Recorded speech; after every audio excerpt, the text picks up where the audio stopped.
noches, mi nombre es Brandon de Jesús Mesa Calixto y hoy les voy a exponer el tema de lo que vendría siendo las funciones respiratorias. Esto en base a la monitorización, o sea, la monitorización de la respiración.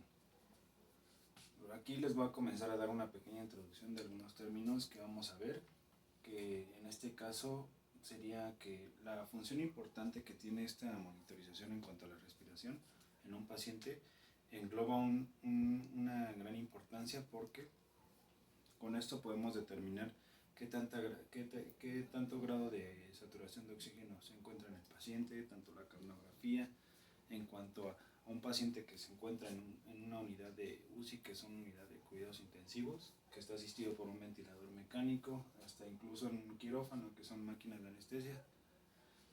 También podemos encontrar en este caso monitores de signos vitales que ya leen oximetría y capnografía, o también lo podemos hacer de manera individual con un oxímetro de pulso, al igual que con un capnógrafo. Y bueno, vamos a empezar aquí por hablarles un poco de lo que vendría siendo todo lo que engloba la monitorización. En este caso los tipos que tiene, que son dos, la clínica y la básica. La clínica va, como lo había mencionado anteriormente, engloba que en la unidad, un ejemplo, en la unidad de cuidados intensivos de UCI, que ya sea de grado pediátrico, neonatal y adulto, digamos, eso va a, la técnica que se va a ocupar es de grado clínico. ¿Por qué? Porque la intubación va a ser vía traqueal, va a tener un grado de conexión más compleja y siempre el paciente va a ser asistido por un ventilador mecánico. ¿Por qué? Porque de esta manera está siendo asistido de una manera que es necesaria, porque es un soporte de vida. Ahora, en un tipo básico vamos a encontrar una conexión muy básica, por como dice su nombre, y en este caso solamente vamos a encontrar oximetría, o sea, saturación de oxígeno, y capnografía. Ahora, les voy a hablar un poco de las propiedades. Las propiedades, en este caso que vamos a tomar en cuenta, es el flujo, la resistencia y la presión. ¿En qué consiste cada una? Pues muy fácil. En este caso el flujo va a ser la unidad en volumen que es desplazada por una unidad de tiempo. Ahora, la resistencia es la oposición del flujo de aire causada por las fuerzas de fricción, y la presión es la fuerza que ejerce un gas sobre una superficie. Estas pueden ser representadas de manera por una fuerza muscular del paciente, o asistidas, o más bien creadas por un ventilador mecánico, que va a ser como la asistencia mecánica en función respiratoria del paciente. Ahora, les voy a hablar un poco de lo que vendría siendo el intercambio de gases. ¿Cómo surge este intercambio de gases y por qué? En la oximetría de pulso podemos ver reflejado tanto los monitores de cada uno de estos equipos, que el nivel adecuado de un paciente tiene que ser de 90 a 100 mililitros de sangre de oxígeno. En este caso, ¿por qué tiene que ser ese grado? Porque un paciente sano te está arrojando de 94 hasta 96, no llega hasta los 100 ni baja de ese número. En este caso, si tenemos un incremento de la saturación de oxígeno, podemos crear unas lesiones pulmonares. En este caso, ¿por qué? Porque la capacidad que tiene el músculo de hacer una contracción va de acuerdo al tamaño del paciente, a sus detalles fisiológicos. Ahora, una espectroscopía, esa va ligada al efecto de espectrofotómetro, y en esta, por ejemplo, la podemos visualizar en el dicho aparato de una manera, porque de hecho el nombre es espectroscopía infrarroja, y se va a ver de color rojo en el osciloscopio. Y bueno, tanto la capnografía nos va a indicar el nivel de CO2 en el cuerpo del paciente. ¿De qué manera? En un grado de no mayor a 30. Si este grado es mayor a 30, el paciente inmediatamente puede llegar a morir, porque, poniendo un ejemplo muy claro, sería como si estuviera respirando directamente del escape de un camión. Y bueno, La capnografía también la podemos ver reflejada en monitores ya con alto grado de especialidad, que nos va a mostrar la capnografía, y también en ventiladores, tanto como en máquinas de anestesia. Yo tengo una experiencia en cuanto a las máquinas de anestesia, debido a que como en quirófano, al momento de que el paciente está sometido a una cirugía, los filtros de capnografía es un filtro que lleva una sal yodada. ¿Cómo se puede ver que este filtro ya tiene que ser reemplazado? Pues porque la sal empieza a tornarse de color morado. Al momento de que tú destapas la sal y haces un hueco en medio, se empieza a ver morado la sal, entonces eso ya nos indica que tiene que ser reemplazada. Esto también es un buen indicador de que el paciente, todos los pacientes que han sido sometidos al uso de esta máquina, está haciendo bien su trabajo la máquina, porque está haciendo bien la filtración.